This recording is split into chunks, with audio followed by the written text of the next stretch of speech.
The mansion was still when the gunshot cracked through its halls, echoing like thunder rolling over marble floors.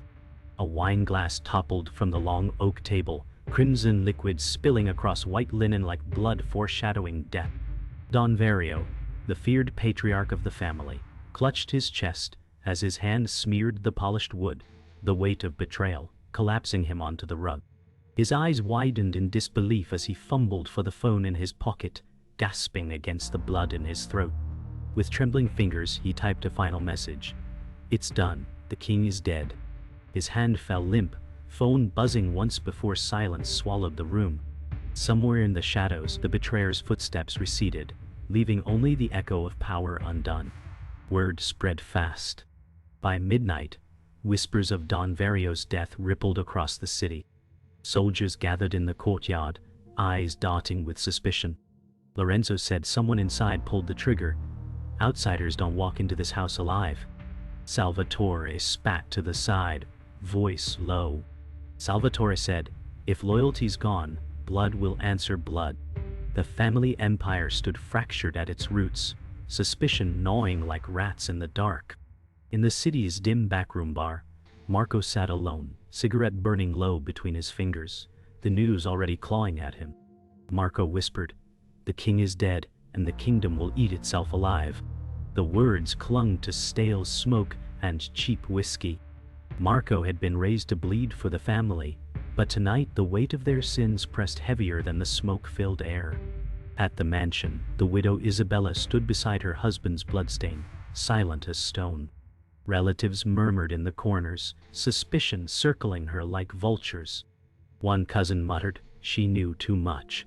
Maybe she wanted this." Isabella raised her chin, eyes cold with grief and fury. Isabella said, "Speak my name again with that filth, and I'll carve your tongue from your mouth." The family's fear sharpened into paranoia. The funeral drew hundreds. Black cars lined the cathedral steps, the air thick with incense and mistrust. As the coffin lowered, Marco clenched his fists. Marco whispered, "If betrayal killed him, betrayal will kill us all." Eyes darted across the crowd, every handshake hiding a dagger. The empire's grief was real, but so was the hunger for power. Even at the grave, the war had already begun. The funeral was over, but the city did not mourn, it only whispered. Marco walked the cracked pavement of his childhood street, where every wall still carried the scent of betrayal. He paused at the bakery his mother once ran, now shuttered, boards nailed like a coffin lid. Faded graffiti still showed the family crest. Marco touched it with trembling fingers and muttered, "We swore silence, but silence killed him." A boy kicked a soccer ball nearby and whispered to his friend, "That's Marco Vario. They say the family's cursed." The words struck harder than bullets. Marco muttered, "Maybe they're right. Maybe the curse is me." That night, Marco sat across from Isabella in her dim kitchen. A single bulb buzzed overhead, and the smell of burnt coffee filled the air. Isabella's veil hung heavy, her eyes hollow yet unbroken. She poured him a cup with hands that never trembled. Isabella said, "They will circle me like wolves. They'll say I pulled the trigger." Marco's jaw tightened as he replied, "They don't need truth.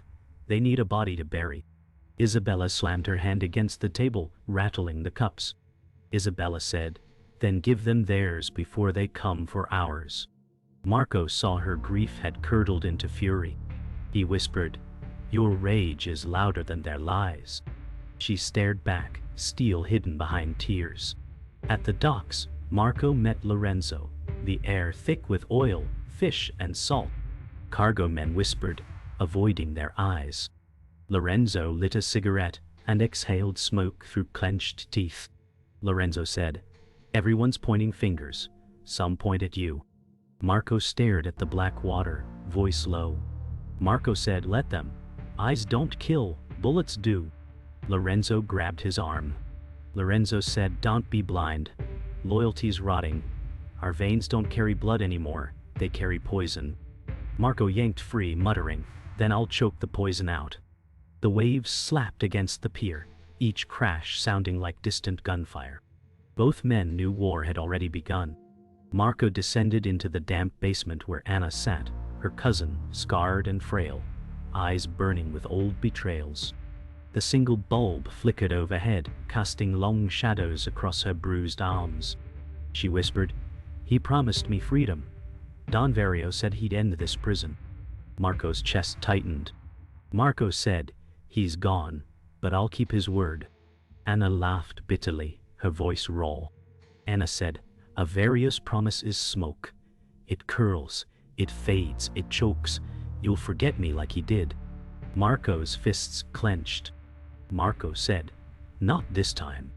Anna looked away, whispering, "Prove it, or stop speaking the language of liars." Her scars told stories Marco could not erase. By midnight, Marco sat alone in his apartment, the city's sirens wailing faintly through cracked windows. The old Mafia knife lay before him on the table, its blade scarred, the crest engraved in steel. He whispered, "Every scar on this blade is ours. Every betrayal, every grave." He raised it, staring at his reflection, warped on its steel. Marco muttered, "If I leave, the Empire rots. If I stay, it devours me."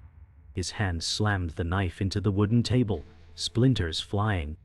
Marco whispered through clenched teeth, "Betrayal killed him. Loyalty will kill me. But vengeance might keep me alive long enough to choose." The blade quivered, echoing his rage. The mansion's war council convened under heavy velvet drapes, cigar smoke curling toward the ceiling like whispers of ghosts. Dozens of capos crowded the table, each face worn by suspicion. Lorenzo leaned toward Marco and muttered, "They're watching you as if you already pulled the trigger." Marco's jaw clenched. Marco said, "Let them. Eyes don't kill, bullets do." Across the table, cousin Angelo slammed his palm down. Angelo said, "Don Vario is cold in the ground, and no one has named his killer. How long before the streets smell weakness?" Murmurs spread like wildfire. Marco leaned forward, voice low but slicing through the noise. Marco said, "The streets already smell blood. Question is, whose?" Silence fell like a blade. Down in the warehouses, the enforcer made his presence felt. Bruno, the family's silent executioner, loomed over trembling smugglers who'd been late with their cut. He raised a pistol casually, as though swatting flies. Bruno said, "Don Vario's dead, but the rules live. Pay or pay with blood." A man stammered, "Please, the money's coming," but Bruno fired into the floor, wood splintering. He whispered coldly, "That's what every corpse says before it falls quiet." Marco arrived just as Bruno raised the weapon again. Marco barked, "Enough. Fear won't keep us alive. It'll make enemies hungrier." Bruno's eyes narrowed, voice low as a growl. Bruno said, "Fear built this empire. Without it, we're carrion." Their stare locked, loyalty cracking. That night, Marco's car roared through empty streets, headlights slicing fog. He turned a corner, and gunfire erupted. Bullets shredded the windshield, glass spraying like rain. Marco ducked low, cursing. Marco said, "Bastards want me buried already." He yanked the wheel, the car slamming into an alley's wall. Climbing out with blood streaking his cheek, he pulled his revolver, scanning shadows. Silence. No attackers, no witnesses. Just the hiss of the engine dying. His heart hammered. Marco whispered, "Family doesn't miss this close. Someone wanted me dead tonight." The echo of betrayal rang louder than the shots. At a smoky backroom meeting, rival families arrived, draped in arrogance. Gold chains gleamed, rings flashed, eyes cold. Don Silvano smirked as he lit a cigar. Silvano said without Vario, "Your house is a carcass. We'll pick the bones clean." Marco leaned forward, voice steady but iron. Marco said, "Pick at the bones, and I'll bury your whole bloodline in them." Laughter broke out, mocking and sharp. Lorenzo whispered at Marco's side, "They're testing you, don't rise." But Marco's hand gripped the table's edge hard enough to whiten his knuckles. Marco said coldly, "Test me and I'll show you how the Empire bleeds but never dies." The room fell still, rivals suddenly remembering his teeth. Later, In the shadows of the mansion corridor, Marco's cousin Angelo approached, his smile sharp as a blade. Angelo said, "You survived tonight. Strange luck, cousin. Not many walk away from storms of bullets." Marco's gaze hardened.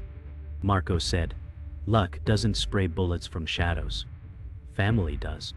Angelo chuckled low, stepping closer. Angelo said, "Careful, Marco. Paranoia makes killers of brothers. Looked too close for traitors, and you might carve open your own blood." Marco's voice dropped, venomous. Marco said, "If my blood rots, I'll carve it out myself."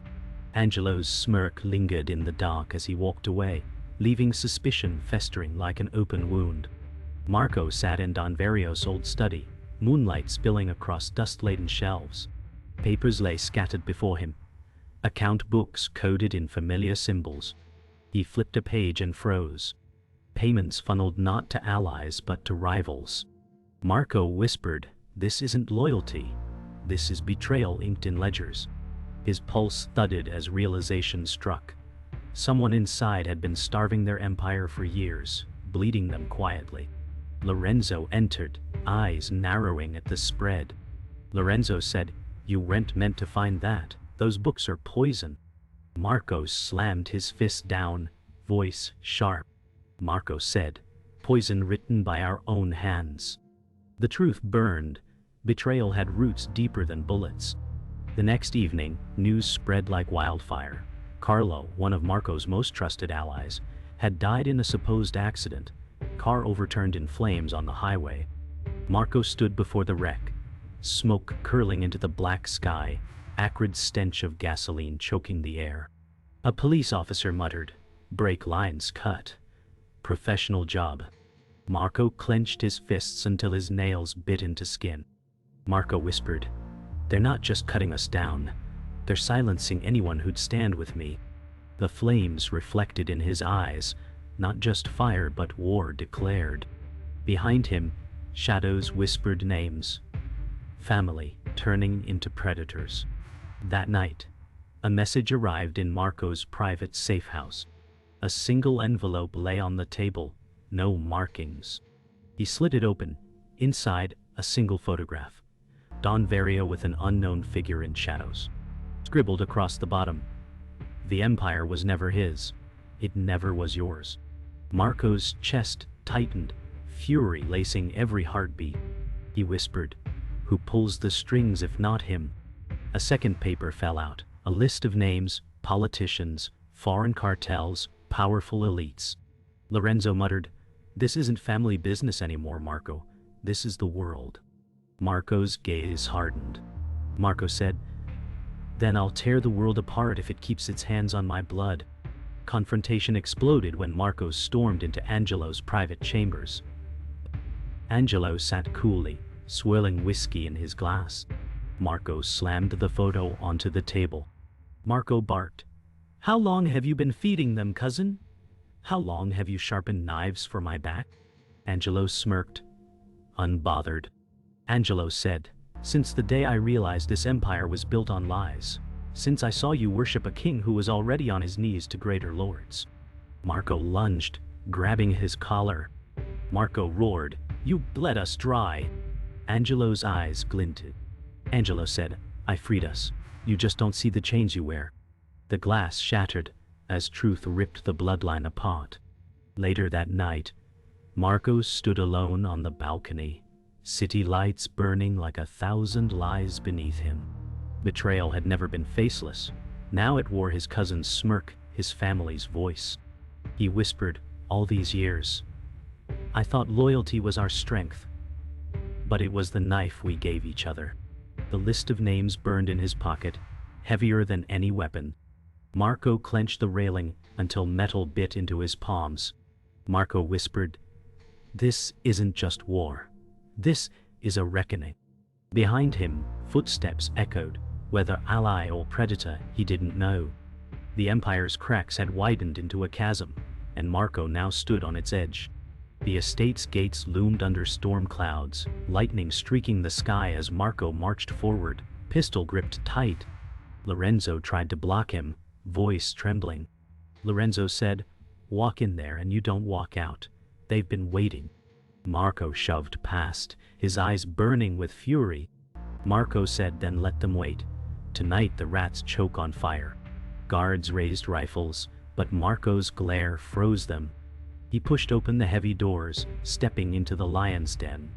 Inside, chandeliers blazed, capos whispering in corners.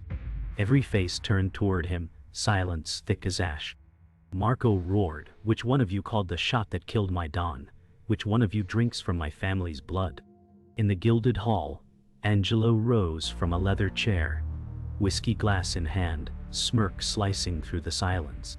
Angelo said, "You never learn, cousin. You think vengeance is strength, but it's chains. I cut those chains." Marco's voice thundered. Marco said, "You cut nothing. You bled us dry for strangers with deeper pockets." Angelo lifted the glass in mock salute. Angelo said, "I bled us free." Vario bent knee to men who laughed at him. "I chose to stand with the laughter, not beneath it." Marco slammed his fist into the table, glassware shattering. Marco shouted, "You betrayed his crown, and now you'll drown in his ashes." Angelo's smirk never faltered. Before Marco could strike, Bruno, the enforcer, stepped forward, blocking his path. Bruno said, "Orders or no orders, I won't let you slit kin." Marco growled, "You sold loyalty for silence. That makes you kin to nothing." Bruno cracked his knuckles, towering. Bruno said, "I buried enemies for Don Vario. I'll bury you to keep the peace." With a roar, Marco lunged, revolver flashing as Bruno's fist slammed into his jaw. They collided like titans, furniture splintering, capos scattering in terror. Marco spat blood, sneering. Marco said, "Peace is dead, Bruno. It was buried with him." Bruno swung again. The war wasn't just words anymore. The fight ended with Bruno sprawled, bloodied, gasping on the marble floor. Marco's revolver hovered inches from his head. Angelo clapped slowly, mock applause echoing downtown. Angelo said, "Bravo, cousin. But you still think this was about us. It never was." From the shadows, a voice cut cold.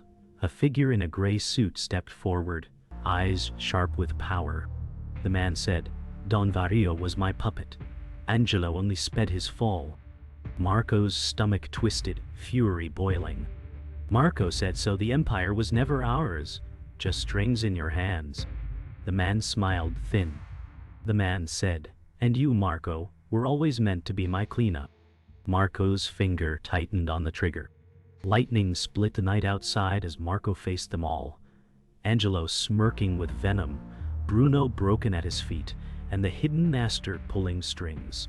His pulse roared like drums of war. Marco shouted, "You turned family into currency. You sold blood for power. Tonight I decide if this empire dies with you or burns with me." The shadowed man's smile widened. The man said, "Then choose Vario, blood or survival." Marco's hand shook, eyes flicking between Angelo's smirk and the puppet master's calm stare. Marco whispered, "No kings, no puppets, no more chain." His revolver rose, the trigger heavy, the room holding its breath for judgment. The gunshot echoed through the hall, louder than thunder, and silence followed like a shroud. Angelo slumped sideways, whiskey glass shattering, smirk frozen on his lips. Marco lowered the revolver, chest heaving, the metallic stench of blood rising.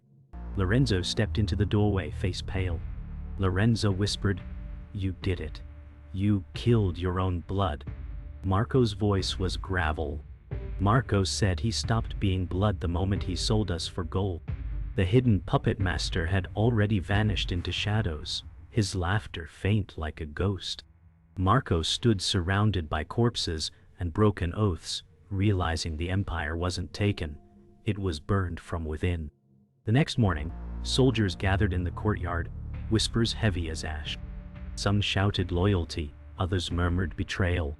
One capo snarled, "Marco killed Angelo. Who's safe now?" Another spat, "Better him than all of us gutted." Marco stood at the balcony above them, his voice raw from smoke and blood. Marco said, "You think this was power? This was poison. Angelo drank first, but we all swallowed. Now you have a choice.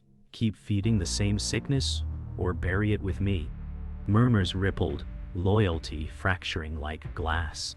Marco knew unity was gone. At best, there would be survivors. At worst, vultures. By afternoon, police cruisers prowled the streets, sirens distant but steady. Rivals circled like wolves, waiting to pounce. Marco met with Lorenzo in a shuttered cafe, blinds drawn. Lorenzo said, "You drew blood in public, Marco. Now law rivals everyone. They smell the corpse of an empire." Marco stared into his black coffee, voice low. Marco said, "Let them smell it. Let them choke on it. We fed them fear for decades. Maybe it's time they choke on our ashes." Lorenzo shook his head, voice edged with desperation. Lorenzo said, "Ashes don't rebuild, they just scatter." Marco's silence was heavier than bullets. That night, Marco returned to the family crypt. The stone air was damp, candles flickering along the walls. He placed his father's knife on Don Vario's tomb, voice trembling. Marco said, "You built this house of wolves. You fed us blood and called it legacy, and it killed us all." He stared at the engraved crest, his reflection fractured across the polished marble. Marco whispered, "I thought I was saving us. All I did was bury us deeper." The silence of the dead was his only answer, heavier than 1,000 accusations. He pressed his forehead to the tomb, broken and alone. The following day, the city moved on, but Marco remained in shadow.